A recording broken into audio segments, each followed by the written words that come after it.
Hola, iniciamos un ciclo de videos hablando sobre el tema de principios del derecho penal, normas rectoras o límites al poder punitivo. La temática se puede llamar de cualquiera de las tres maneras. Yo personalmente prefiero denominarlas como principios. Esta temática surge a raíz de la lectura de varios textos, pues quiero empezar destacando el capítulo escrito por el profesor Néstor Raúl Posada en el libro de Derecho Penal, Parte General Fundamentos, de la Universidad de Medellín. Este mismo lo estudié mientras que estaba aprendiendo este tema del maestro Elkin David Gutiérrez, a quien le agradezco por introducirme en estos temas. En segundo lugar, está el libro de Introducción y Fundamentos de Imputación de Responsabilidad Penal del profesor Diego Araque Moreno. De este libro pues ya hemos hablado en anteriores oportunidades. Y pues está también este libro de César Beccaria llamado De los delitos y de las penas. Más adelante hablaremos un poco de este.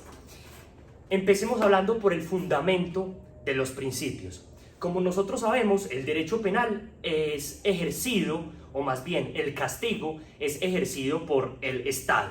El Estado es el encargado de ejercer lo que denominamos, y ya sabemos que es, control social.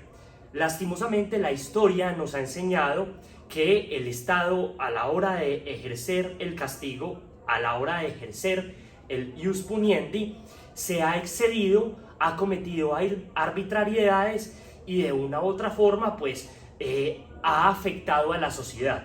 Por lo tanto, estos principios se tornan en una herramienta para tratar de apegar al Estado a ciertos parámetros o a ciertas directrices. Estos principios pues hacen parte de lo que nosotros hemos denominado como derecho penal liberal, derecho penal mínimo, derecho penal garantista. Y nosotros ya sabemos pues que el fundamento formal para que el derecho penal al día de hoy pueda castigarnos es justamente el respeto por esos principios, por estas garantías. Es decir, en la medida en que el Estado respete estas garantías, en la misma medida el Estado puede seguir ejerciendo el ius puniendi o el castigo. Y nosotros como sociedad podemos exigirle al Estado el cumplimiento de estas garantías, obviamente. El origen de los principios se remonta a la época del Renacimiento, la Revolución Francesa, porque recordemos que luego de la Revolución Francesa surgió la Declaración de los Derechos del Hombre y el Ciudadano. Y allí se empezaron a consagrar las bases de muchos de los principios que nosotros vamos a ver. Y a partir de dicha declaración se empezaron a elaborar posteriormente más declaraciones, más convenciones internacionales en las que se reafirma o se aplican los principios que vamos a estudiar. Adicionalmente, por esa misma época, César Beccaria escribió este libro denominado De los delitos y de las penas, que sirve como un insumo justamente para toda esta principialística en materia penal. Ahora bien, hablemos de la definición.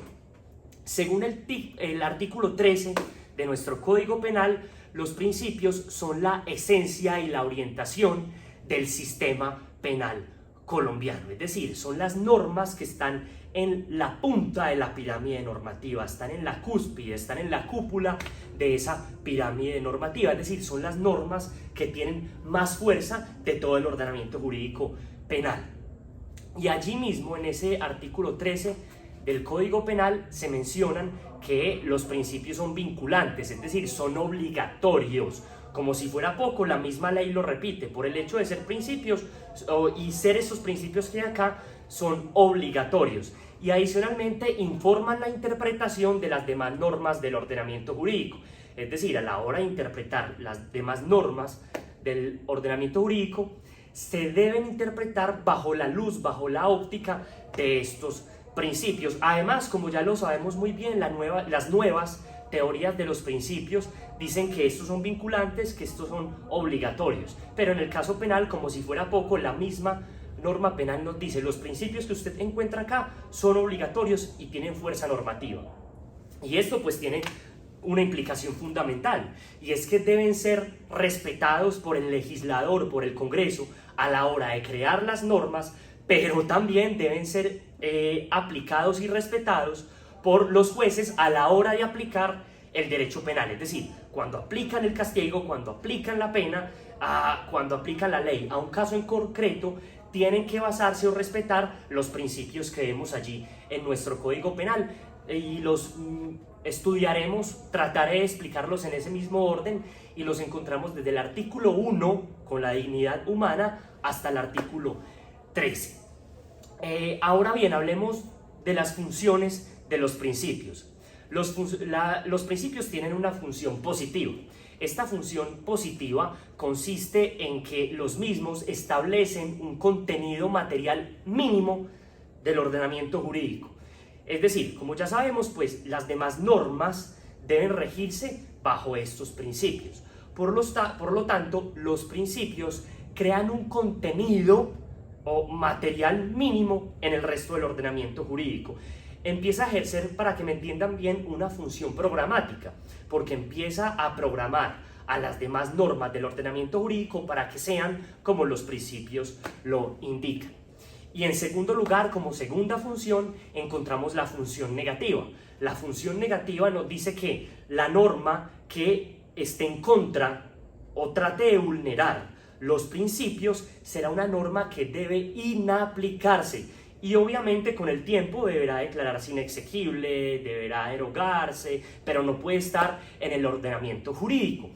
Pasa algo muy similar como pasa con las normas constitucionales, según el artículo 4, en el cual nos dice: la Constitución es norma de normas, y cualquier norma que vaya en contra de una norma de carácter constitucional será inaplicada, claro, por ser inconstitucional. Bueno, y pues la pregunta que nos surge es: ya sabemos que si una norma se enfrenta a un principio, pierde la norma. ¿Qué pasa si se enfrentan dos principios? Entonces, la teoría en materia principialística nos dice: si se enfrentan dos principios, debe prevalecer, debe hacerse valer el principio que tenga mayor peso valorativo en ese caso en concreto.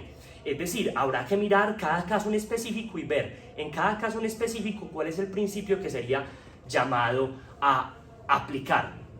Les voy a poner un ejemplo de un conflicto entre principios que se puede dar en nuestro ordenamiento penal. Sabemos que de un lado está el principio de legalidad, que dice en pocas palabras, la norma tiene que, o la ley tiene que hacerse valer. Luego lo estudiaremos más precisamente. Pero hay una ley, hay una norma, que es el artículo 239 del Código Penal, que nos trae el delito de hurto.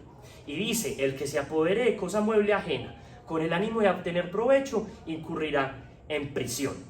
Y a la par, muchachos, tenemos el principio de lesividad, que nos dice: para que haya delito, para que aplique el derecho penal, tiene que haber un daño o una puesta en peligro a los derechos o a los bienes que sea significativo. Es decir, el derecho penal, ya lo sabemos, no puede estar castigando todas las ofensas a los bienes jurídicos, sino que solamente las ofensas de carácter más significativo.